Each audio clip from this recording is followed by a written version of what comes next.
감사합니다. 우리 2부 시간 진행을 할게요. 여러분들 명리 공부하시면서 궁금하신 사항들을 해결해 드리는 호신쌤의 라이브 방송입니다. 라이브 방송, 여러분의 채팅창에 있는 질문들 답변 드리고요. 그 다음에 한 달치 저희 수강생 구독자님들의 질문하시는 내용들 제가 모아서 하겠습니다. 이 부분을 좀 설명을 드릴게요. 이거는 단체 카톡방에 질문을 해주신 분이 계셔서 두 분 질문 내용에 대해서 좀 설명을 드릴게요.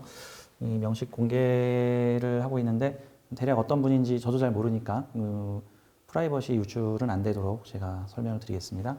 이 명식을 보여주시면서 질문을 해주신 내용이 들어와 있는데 어떤 질문을 해주셨냐면은 이제 이 사주가 개해년생, 이제 30대 후반 여성분이신데 직장 생활을 잘 하고 계시는 분이라고 합니다. 그래서 현재 개해년 임술월 병술일주 무자시인 이 사주가 현재 관살 혼잡으로 돼 있죠. 명리학에서 관살 혼잡을 되게 안 좋게 얘기하는 경우들이 많은데 그 옛날식 사고방식에 너무 연연하지 마세요. 명리학에서 좋다 나쁘다라고 이렇게 가치관 규정을 내리고 있는데 이 좋다 나쁘다라는 가치관 규정이 지금 시대의 기준으로 보면 참으로 묘해요. 그러니까 좋다 나쁘다라는 기준은 뭔가 하나의 롤 모델을 만들어 놓고 그 롤 모델에 비슷하면 좋은 거고 그 롤 모델에서 멀어지면 나쁜 거다라는 식으로 보통은 좋다 나쁘다를 평가하죠. 이제 명리학에서 여자 사주에 대해서 보통은 옛날 시대에는 일하는 여자, 직업 가진 여자, 사회에서 명성을 떨치거나 사회 활동을 잘하는 여자를 아주 안 좋게 봤어요. 아주 안 좋게. 그래서 옛날 시대에 이 남존여비 사상이 있어가지고 여자는 집에서 남편 잘 돌보고 아이 잘 키우는 여자가 좋은 여자, 순종적인 여자, 남편한테 대들지 않고 남편 복 있다라는 말은 대체로 남편에게 순종하여 남편으로부터 어떤 잘 대우를 받는 여자, 되게 수동적인 삶을 여성의 롤 모델로 삼고 수동적으로 살아가는 삶이 아닌, 즉 사랑받는 삶이죠. 사랑하는 삶이 아니고 혜택 받는 삶이죠. 혜택 주는 삶이 아니라 되게 수동적이죠. 그러니까 행복한 노예 같은 느낌이죠. 이거를 좀 세게 말하자면은 그러니까 과거 방식으로 사주를 좋다 나쁘다로 평가하는 거는 좀 문제가 있다. 특히 거기서 가장 많이 말이 나오는 게 여자 사주의 관살 혼잡입니다. 관살 혼잡이라는 게 사주의 정관하고 평관이 섞여 있는 거. 근데 정평관 혼잡이라고 얘기를 하는데 이 정평관 혼잡도 유형이 여러 가지가 있어요. 이렇게 천간에서 정관, 평관이 나란히 서 있는 게 오리지널 관살 혼잡이고요.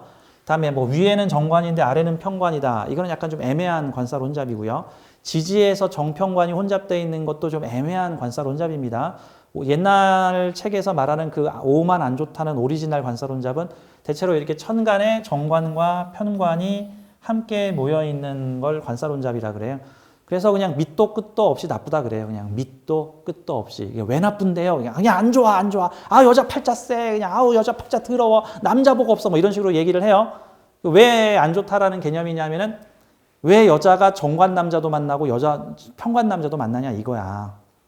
여자 입장에서 좋은 거잖아. 다양한 남자를 만나볼 수 있는 거니까 그렇게 지금 여자 입장에서 나쁠 거 없잖아. 반듯한 남자도 나한테 인연 있고 좀 터프한 남자, 드라마 속에 나오는 그런 남자들도 나한테 인연 있고 정관, 평관 다 만나볼 수 있다면 나쁠 거 없잖아. 근데 이걸 바라보는 남자 입장에서는 나쁜 거지. 남자 입장에서는 나쁜 거지. 저는 이걸 쇠뇌라고 생각해요. 그래서 여자 사주 관살 혼잡에 대해서 말들이 많은데 현대 시대에는 좀 다시 봐야 된다라는 측면으로 한번 보세요. 자, 이 사주를 질문을 하시면서 이제 질문하신 분이 이분에 대해서는 전혀 얘기를 안 하셨고 이제 뭐라고 얘기를 하셨냐면 결혼 운에 대해서 이제 문의를 하셨습니다. 그래서 제가 예전에 강의한 내용 중에 무인성에 관성이 많은 여자는 인성운에 결혼할 가능성이 높다라고 제가 얘기를 한 적이 있어요. 그래서 이분이 내년에 무인성의 관살 혼잡인데 내년에 관성 인성이 같이 들어와요. 이민년이라는 건 청간관성 지지인성이거든요.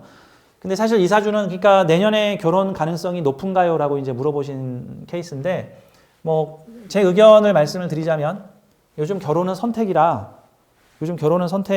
결혼운이 아무리 들어와도 내가 싫으면은 안 하시니까 이제 결혼에 대해서 본인 하기 나름인 거니까 확신할 수는 없는데 뭐 이건 있죠. 적어도 이 사주는 천간에 인성운이 들어오면은 결혼 확률이 무척 높겠죠. 자, 현실에서의 상황은 보통 두 가지가 매치될 때 일어납니다. 첫째, 본인의 의지. 두 번째, 운에서 도와줄 때. 본인의 의지가 있는데 운에서 안 도와준다든가, 운에서 도와주는데 본인의 의지가 없다든가 이러면 확률이 대폭 줄어듭니다. 확률이 대폭 줄어든다. 자, 이분이 미혼인데 내년 내후년에 결혼을 하고자 한다면은 결혼운이 들어있죠. 내년에 편관이 들어왔다가 내후년에 정관으로 바뀌죠. 특히 계묘년 같은 경우에는 정관이 들어와서 묘술 합까지 하니까 자, 천간에서 합을 한다는 거는 어떤 관념, 생각, 사상이 맞다는 거고 그러니까 뭐 뿅 반했다, 뭐 남자로 보인다 같은 거죠. 지지에서 합을 이룬다라는 거는 현실적 조건이 맞는 환경이 조성된다 같은 거예요. 뭐 결혼을 해야 되는데 뭐 집이 없다, 뭐 돈이 없다 이러면 현실적 환경이 안 맞는 거죠. 뭐 누가 반대한다, 뭐 직장 때문에 그럴 수가 없다, 뭐 이러면은 지지는 실체적 환경을 말하는 건데 보통은 관성이 천간이든 지지든 관성이 들어와서 일주나 시주하고 합을 이루게 될 때, 특히 지지에서 합을 이루게 될 때는 현실적 조건이 매칭된다라는 뜻인데 계묘년 같은 경우에는 정관 남자가 묘목이라고 하는 정인적 인성을 가지고 와서 즉 나를 사랑해 주면서 일지의 나의 식신과 합을 이루고 들어온다라고 한다면은 이 사주는 이민년의 연애, 계묘년에 결혼하겠다라고 본인이 마음을 가진다면 이민년, 계묘년 결혼하기 무척 좋고 이후에 갑진년, 을사년 천간에 편인정인으로 인성이 들어오니까 관인상생을 받아서 뭐 남자의 도움을 받을 수 있다, 남자 덕을 볼 수 있다 이렇게도 볼 수 있겠죠. 예를 들어서 이런 사주의 형태가 여성분인데 결혼이 늦는다고 한다면 사주 구조는 식신제살 구조죠. 식신제살, 관성도 강한데 식상도 강해. 그러니까 뭔가 관성을 고치고자 하는 나의 능력도 강하고 또 고쳐야 될 일도 많고 식신제살은 해결사 형태의 사주인데 보통 이런 사주가 배우자 관계, 남자를 만나도 남자의 문제를 해결해 주려고 하는 기질, 문제거리가 없으면 문제거리를 만들어서라도 해결해 주려고 하는 기질이 나타나기 때문에 연애는 괜찮은데 결혼을 해가지고 오래 안정된 결혼 생활을 유지하는 데 있어서는 다소 좀 파란이 일어날 수도 있다. 근데 이제 가장 좋은 방법은 관성이 인성 달고 들어오는 거예요. 관성이 인성 달고 들어오면 나의 식신들을 약화시켜. 내가 굳이 나서서 하지 않아도 되게끔 남자가 인성을 가지고 들어온다. 그러면은 이민년 연애, 계묘년 정도에 내 옆에 있는 남자가 혹시 운명적인 남자겠구나. 뭐 이렇게 볼 수 있는 사주라고 볼 수 있겠습니다. 요 질문이 여기 있었고요. 다음에 또 하나 질문이 있었는데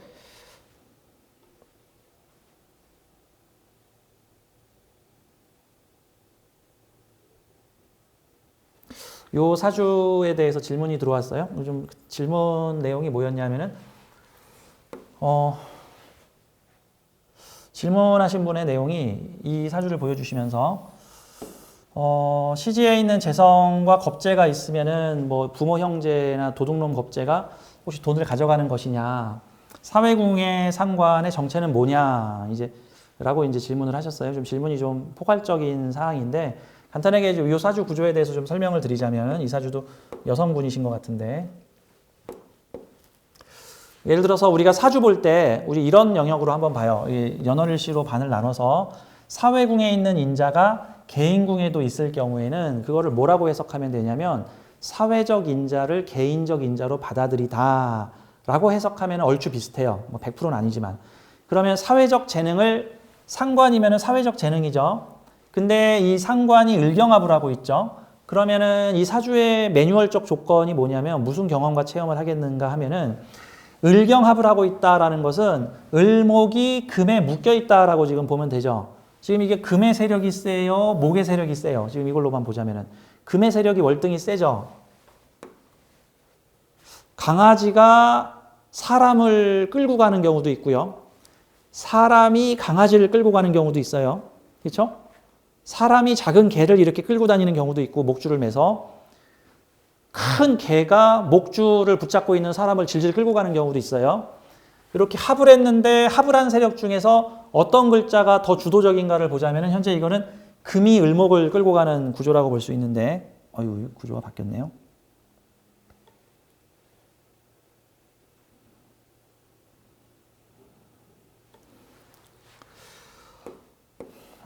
이런 사주 구조에서는 이게 자격에 묶인 행동이라고 보면 되는 거예요. 그럼 인생 전반부에 나의 식신상관이 어떤 금의 통제 하에서 자라고 있는 금의 통제 하에 자라고 있는 목복 분재 같은 느낌이죠. 분재. 요만한 바위에다가 식물을 마음대로 자라게 하는 게 아니라 막 철사로 꽁꽁 묶어가지고 너는 딱 이 내가 의도하는 대로 자라야 한다. 그럼 이게 원래 식신상관은 감성계라고 해서 내가 하고 싶은 대로 한다. 내가 하고 싶은 일을 한다라는 게 원래 식신상관인데 요게 인성에 묶여 있다. 뭐 사회의 제도, 어떤 자격증, 뭐 부모의 의사, 뭐 사회의 제도적 환경에 의해서 내 행동이 이 금의 범위 안에서만 상관을 쓸 수 있다. 그래서 이런 경우에는 필히 무슨 조건이 필요하냐면은 자격을 가진 재주나 전문 기술이 필요한 사주다가 되는 거예요.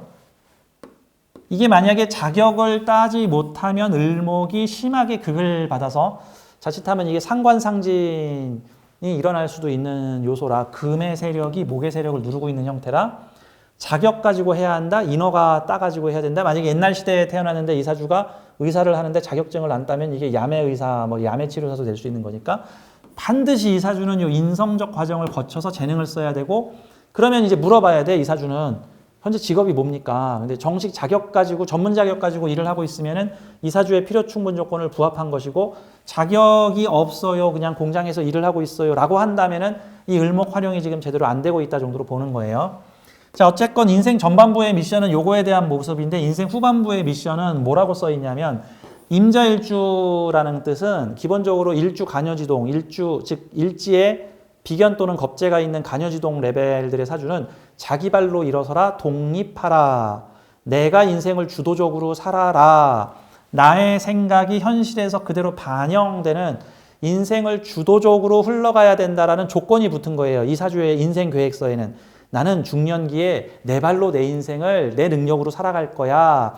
보통 그런 과정들 중에는 뭐 망했다가 다시 일어서기, 뭐 집안의 지원을 뿌리치고 독립하기 등등 여러 가지 내 발로 일어서는 과정들이 생기는데 내 발로 일어서는 과정을 한번 거치고 나면 사회적 재능을 다시 개인적 재능으로 가지고 와서 내 재물적 기반을 만들어낼 수 있다라는 뜻이에요.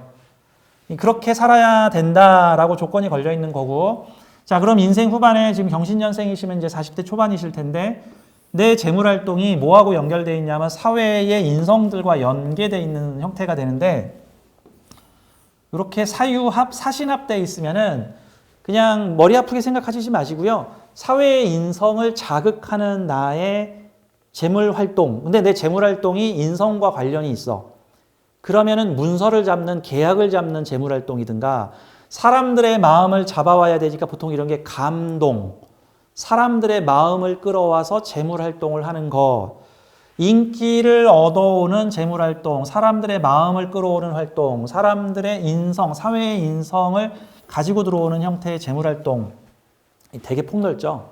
근데 천간에 상관을 올렸으니까 재주를 부리는 재물활동인데 사회의 인기를 얻어올 수 있다. 이제 이런 형태로 그런 능력을 가지고 있다. 그런 능력을 활용해보는 직업성을 가지는 게 좋겠다. 근데 이제 제가 이분이 어떤 직업을 가지고 계시고 이제 어떻게 살고 계신지를 모르기 때문에 현실 매치가 안 되니까 사주는 사주 플러스 현재 어떻게 살고 있는지를 알아야지 매치를 시켜서 해석이 돼요. 제가 반만 알고 있어서 그리고 사주 해석은 이 정도까지만 하겠습니다. 자, 여러분들이 해주신 질문들을 좀 보고 좀 답변을 드릴게요. 사실 명리 공부하면서 질문에 대한 답변의 대부분의 경우가 정답이 그럴 수도 있고 아닐 수도 있다예요. 그 점은 양해를 해주세요. 이러냐 저러냐라고 물어보시는데 이럴 수도 있고 저럴 수도 있다. 그럼 이런 것이냐 저런 것이냐라고 하는 거는 사주 전체를 좀 더 봐야 하는 거라서 그렇습니다. 빛나는 다이아님, 사주 내에 없는 것이 들어오는 대운은 어떤가요? 비겁이 없는 극신약의 비겁 대운이요. 사주 내에 없는 것이 들어온다. 사주 원국 8글자에 없는 것이 운에서 들어올 때, 대운 또는 세운에서 들어올 때는 경험해보지 못한 거, 예상치 못한 일들이 들어온다라고 보면 되고요. 사주 원국에 있는 글자가 운에서 들어오는 거는 경험해보는 거, 예상한 것들이 들어온다, 익숙한 것들이 들어온다라고 보면 돼요. 사주 원국에 있는 글자는 평생 함께 가져가는 미션 같은 거고, 운에서 들어오는 거는 파트타임인데, 사주 원국에 있는 글자가 운에서 들어오면은 내가 평상시에 익숙했던 것들이 운에서 들어온다는 거고, 사주 원국에 없는 게 들어오게 되면 익숙하지 않은 것들이 들어온다라는 거예요. 뭐 이렇게 한번 생각해 보죠. 일본과 한국에 지진이 났다라고 한번 생각을 해봐요. 지진. 일본이라는 나라는 늘상 지진이 나는 나라죠. 그래서 일본이라는 나라는 늘상 지진이 나. 그래서 일본에서는 지진에 대한 대비가 잘 돼 있고 지진이 그닥 뭐 대단한 일도 아니야. 근데 한국을 봅시다. 한국에서 지진이라는 게 일어난다는 것은 한국은 지진이 거의 안 나는 나라이기 때문에 지진에 대비도 안 돼 있어. 그러면서 조금만 지진이 나도 사람들이 다 깜짝 놀래. 뭐 공포와 패닉에 빠질 수도 있어. 대처도 잘 안 돼. 예상도 못 했어. 아니 한국에서 지진이 날 줄이야 같은 거죠. 지진 안 나는 나라에서 지진 나다. 이게 사주 원국에 없는 게 운에서 들어올 때 나타나는 현상이다. 사주 원국에 있는 게 운에서 들어온다는 것은 지진 잘 나는 나라에서 지진 나다 같은 거예요. 그러면 원국에 비경겁재가 하나도 없는 사주가 대운, 세운 등에서 비경겁재가 들어오게 된다는 것은 좋으냐 나쁘냐 하는 문제가 아니에요. 좋으냐 나쁘냐가 아니라 그 비겁을 잘 받아쓰면 좋은 일인 거고 그 비겁을 잘 받아쓰지 못하면 나쁜 일인 거고 보통은 둘 다 일어나요. 비겁이 들어와서 뭔가 나가거나 뺏기거나 공유하게 되거나 하는 일들이 생겨서 이거 안 좋구나라고 했다가 좀 이따 그것에 적응을 하게 되면은 그것에 또 익숙해지는 현상들이 나타날 수 있다. 뭐 이렇게도 볼 수 있죠. 그러니까 운이라는 것은 좋다 나쁘다라는 기준으로 보지 마시고 좋게 쓰면 좋은 거고 나쁘게 쓰면 나쁘게 쓰는 거다. 그러면 무비겁사주가 대세운에서 비겁이 많이 들어왔다면은 이 비겁을 어떻게 하면 잘 쓸 수 있을까를 연구해야 되겠죠. 그래서 내가 비겁을 잘 쓰면은 사람 덕을 보게 되다. 내가 못하던 걸 해주는 사람들을 만나서 그 일을 성사시키게 되다. 뭐 협업, 동업, 뭐 투자, 제안 이런 것 등을 통해서 여러 사람들과 함께 프로젝트를 진행해 나가다. 뭐 이렇게도 볼 수가 있겠죠. 가령 예를 들어서 유튜브 같은 거 보세요. 이제 명리업계에서 비경겁재를 무조건 나쁘게들 보시는데 비경겁재는 다루기가 좀 까다로운 거지 나쁜 게 아니에요. 다루기가 좀 까다로운 거하고 나쁜 거하고는 별개의 문제야. 그러니까 명리학에서 안 좋다고 하는 각종 그런 것들 있잖아요. 뭐 상관, 경관, 뭐 제다, 신약, 뭐 편인, 도식, 뭐 재생살 이런 것들 흔히 나쁘다라고 표현을 하는데 정확히 말하면 나쁜 게 아니라 다루기가 조금 까다로운 거예요. 당첨되기 어려운 복권 같은 거예요. 근데 당첨되면 대박이고 까다롭기 어렵기 때문에 그걸 다루게 되면은 큰 보상이 주어져요.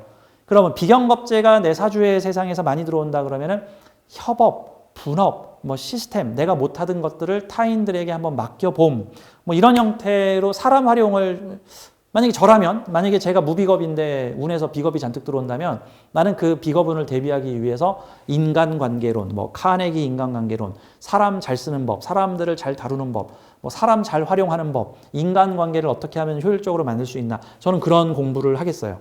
그래서 사람들과 협업할 수 있는 방법을 가지면 되겠죠.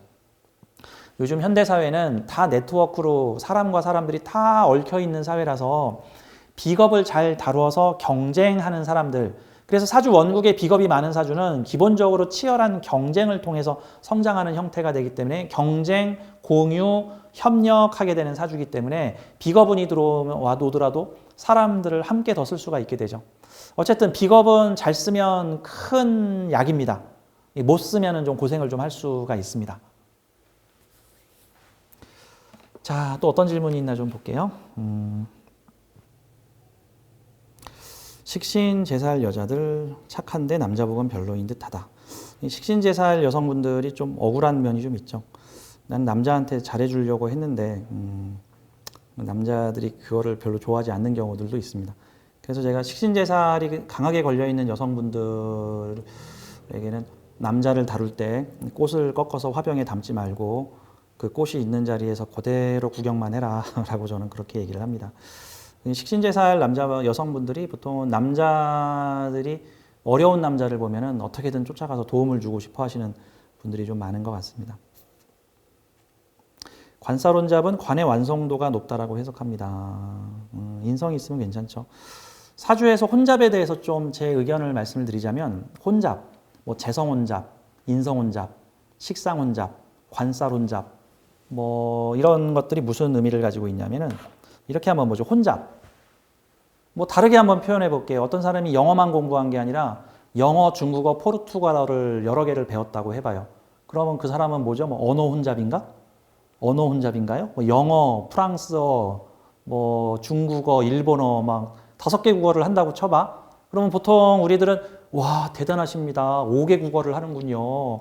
대단하십니다. 그러죠. 근데 왜 식신도 갖고 있고 상관도 가지고 있는 사람은 식상 혼잡이니까 나쁘다. 왜 그렇게 얘기를 합니까? 당신은 식신도 쓸 줄 알고 뭐 상관도 쓸 줄 알고 당신은 정관도 쓸 줄 알고 평관도 경험해 볼 것이고 당신은 정제도 만져볼 것이고 편제도 만져볼 것이고 당신은 편인적인 생각도 할 수 있고 정인적인 생각도 할 수 있군요. 이런 개념으로 좀 보자고요. 그래서 보통은 사주에서 혼잡이라는 것은 범위를 넓혀라 같은 거예요. 그러니까 중국어만 배운 게 아니라 영어도 배웠어. 그러면 중국 문화와 미국 문화를 같이 수용할 수 있는 사람이라는 뜻이죠. 이렇게 보자고. 사주에 편인만 있으면 편인들은 정인을 잘 이해하지 못해. 정인만 있으면 정인들은 편인의 마음을 잘 이해하지 못해요. 근데 정인도 있고 편인도 있으면 정인의 내 마음이 어쩔 땐 정인적이었다가 또 내 마음이 어쩔 때는 편인적이야. 그러면 나는 정인도 이해할 수 있고 편인도 이해할 수 있는 사람이야. 그러면 정편인 혼잡이라는 것은 나빠요 이런 게 아니라 그 사주 목적 자체가 그 영혼의 설계를 한 영혼의 의도 자체가 정인과 편인을 모두 이해하여 가교 역할을 해 주어라 라는 뜻이에요. 가끔 액션 영화에 보면은 인간과 뱀파이어의 혼잡으로 태어난 뭐 그런 사람들 나오죠. 인간 어머니와 뭐 뱀파이어 아버지 사이에서 태어난 혼잡 별종 뭐 이런 거 나오잖아. 보통은 그 주인공들의 맡겨진 사명이 뭔 줄 아세요? 끝에 가서는 뱀파이어와 인간의 공존을 이끌어주는 존재라고요. 정인과 편인이 같이 있으면 정인의 마음도 이해하고 편인의 마음도 이해하여 외연을 넓혀라. 그들을 서로 소통시켜주는 역할을 하라라는 뜻이죠. 정관도 가지고 있고 평관도 가지고 있으면 정관도 경험해보고 평관도 경험해서 관성이라는 건 어떤 가치관 공동체 같은 건데 이거를 심리학 용어로는 딱 페르소나란 말이죠. 페르소나.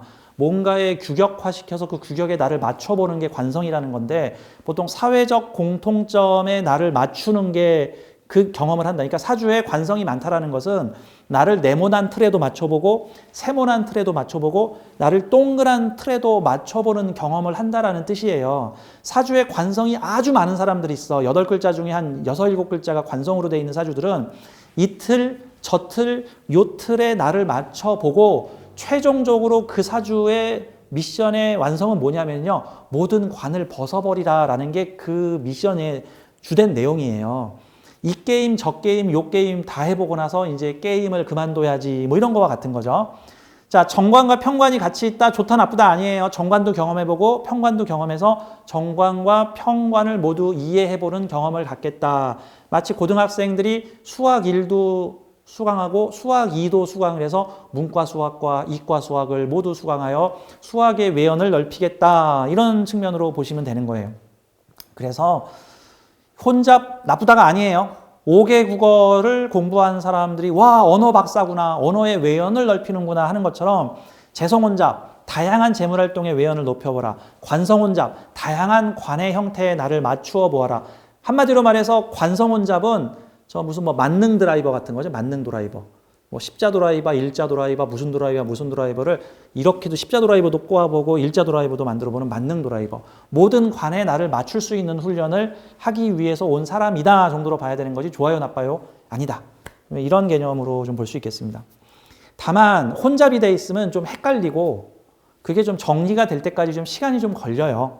그 과도기를 좀 거치고 나면은 관성혼잡, 관의 전문가가 되는 거고 인성혼잡, 인성의 전문가가 되는 거고 식상혼잡, 재주와 능력의 전문가가 된다. 이렇게 보면 되는 거죠. 자, 여러분들의 채팅 내용 한두 개만 더 해보겠습니다. 아, 겨울 병화는 할 일이 없다. 편인도식에다가 재생살 상관경관. 다른 명리가 분들에게 좋은 소리를 못 들었다. 왜 태어났냐고 한다.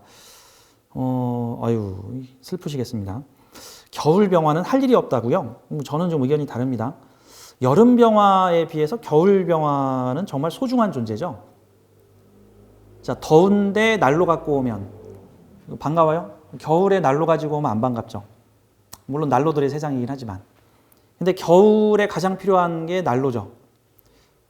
겨울 병화. 그러니까 해자축월의 병화일주라는 뜻인데 해자축월의 병정화일주들은 어둠을 밝히는 사람입니다. 보통 선구자, 선각자 같은 사람이에요.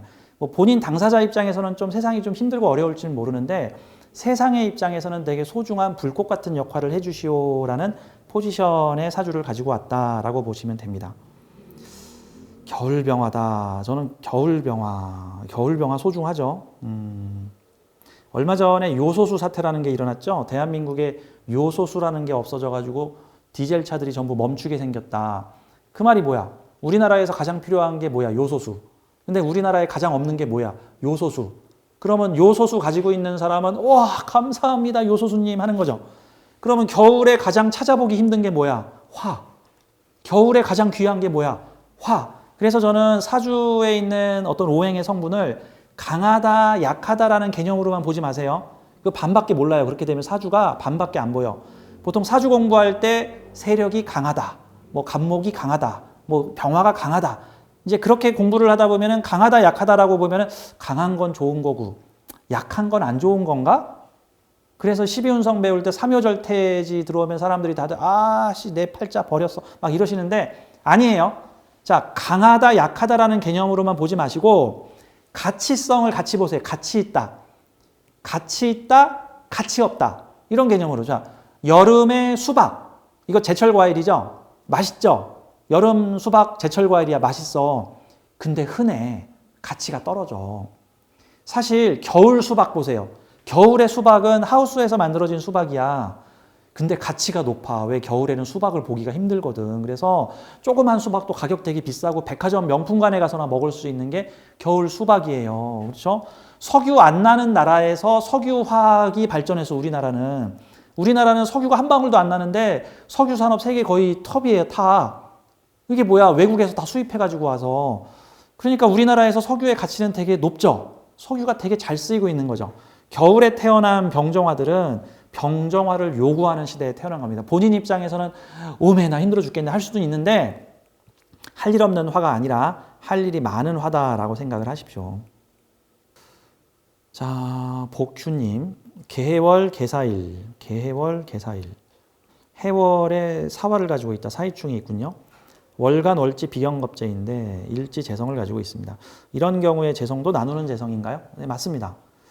월지와 일지에서 충하는 사주들은요, 보통은 청년기와 중년기에 급격한 변화를 거칠 수 있다는 거거든요. 그러니까 해월에 태어난 개수가, 그러니까 물의 나라에, 겨울의 나라에 태어난 개수가 불을 가지게 되다라는 거죠. 그러면 그 불은 되게 소중한, 사회에서 소중하게 쓰일 수 있는 재성이나 시장을 가지고 뭔가 내가 소유하고 내가 관리하는 것이 세상에서 되게 유익하게 쓰일 수 있는 뭐 그런 도구라는 거죠. 이거는 해월의 빛을 가지고 있는 사람이라는 뜻이잖아요. 해월의 빛을 가지고 있는, 겨울 사회에 불꽃을 가지고 있는, 온 마을에 불이 꺼졌는데 우리 집 아궁이에만 지금 불이 있다라는 거죠. 그러면 둘 중 하나예요. 내가 사는 마을에 불이 꺼졌는데 우리 집의 아궁이에만 불이 있다. 둘 중 하나죠.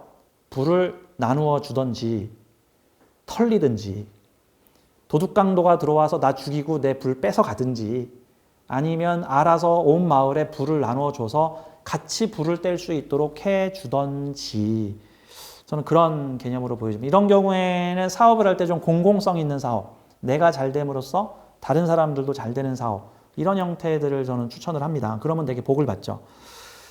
가끔 유원지에 가다 보면 그런 형태의 집들을 볼 수가 있는데, 어떤 형태냐면 어떤 유원지에 가잖아요. 그럼 상권의 끝에 엄청나게 장사가 잘 되는 인기 있는 집이 있어.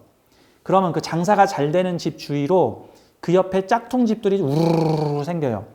그래서 그 집 하나 때문에 주변에 있는 10개, 20개의 가게들이 같이 먹고 사는 집들이 있어요.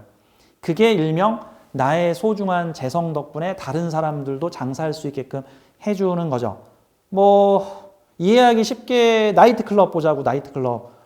어느 동네에 나이트클럽 하나 있으면요, 그 나이트클럽 때문에 모텔 먹고 살지, 포장마차 먹고 살지, 뭐 옷가게 먹고 살지, 뭐 꽃가게 먹고 살지, 택시들 먹고 살지, 뭐 여인숙, 삐끼, 나이트클럽에 일하는 종사자, 왜 유흥업소 직원들, 뭐 각종 밤의 사업들, 특히 새벽에 먹는 해장국집, 새벽 해장국집은 근처에 나이트클럽이 없으면 장사가 안 돼요. 주택가에서 안 되잖아.